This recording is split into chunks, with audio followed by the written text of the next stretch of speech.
A shocking situation has developed in recent days in the Western European country of Belgium, where Development Minister Caroline Genez gave an interview in the newspaper De Morgan. In that newspaper, she declared that in Judea and Samaria, entire Palestinian, quote-unquote, villages are being wiped off the map by Israelis in a forgotten crisis. So after she was called out for these remarks, she doubled down in her social media posts, refusing to correct her remarks and insisting that they reflected the true nature of the events, and she refused to concede that many of the Palestinians killed in 2023 were neutralized as they were trying to carrying out attacks against innocent Israelis, innocent Jewish people, and they were killed by the defense force in order to protect these citizens. And many who died also were the result of clashes between Palestinian factions amongst themselves. She added, however, she will discuss the issue with the Israeli ambassador to Belgium later this week.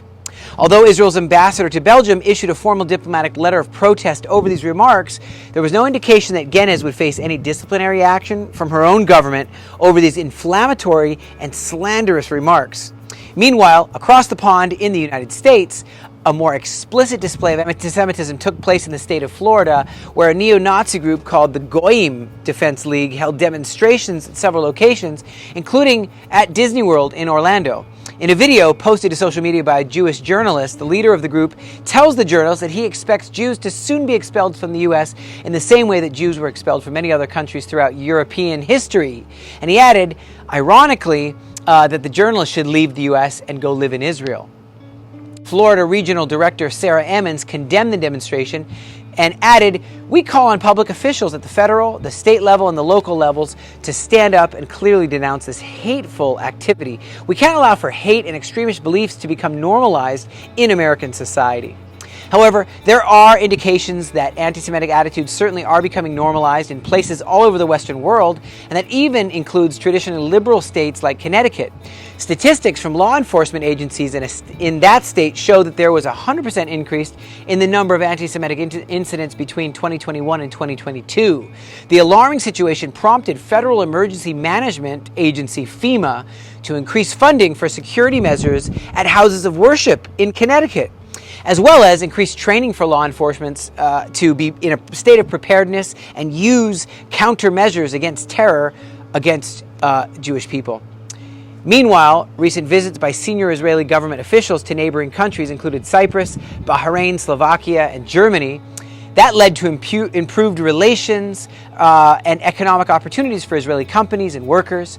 Prime Minister Benjamin Netanyahu's trip to Cyprus this week for meetings with his Greek and Cypriot counterparts included casting a vision for regional cooperation in the future.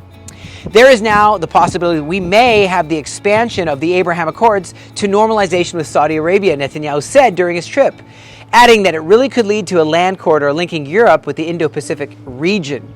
The envisioned land corridor would include fiber optic cables, natural gas pipelines, railways, road links, all the way from Saudi Arabia, all the way through here, all the way through Egypt. It's like a highway of peace. It would create tens of thousands of new jobs and increase the quality of life for millions of people. So what does all this mean? Well, life for Jewish people in Western Europe and the U.S. is pretty good, but there are indications that it's becoming less and less comfortable. Government bureaucrats in Western European countries are making baseless accusations against Israel's conduct. Well, that's nothing new. But the deafening silence of the responsible adults in the countries is new, and that's a bad sign. Geographically widespread nature of incidents is also increasing. Something is changing in the Western world, and it's bad news for the Jews. However, there's lots of good news for the Jews here in the ancestral homeland, here in the promised land of Israel, and that's why so many Jewish people all over the world, including the Western world, are making Aliyah.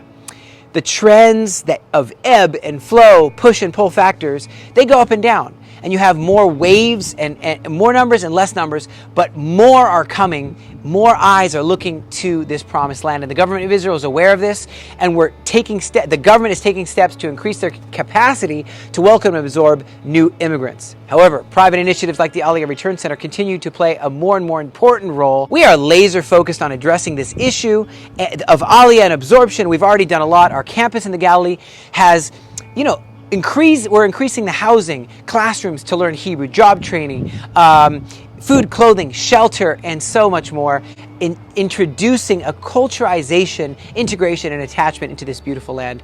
We're looking to expand in our project called The Lighthouse. We urge you to come alongside with us.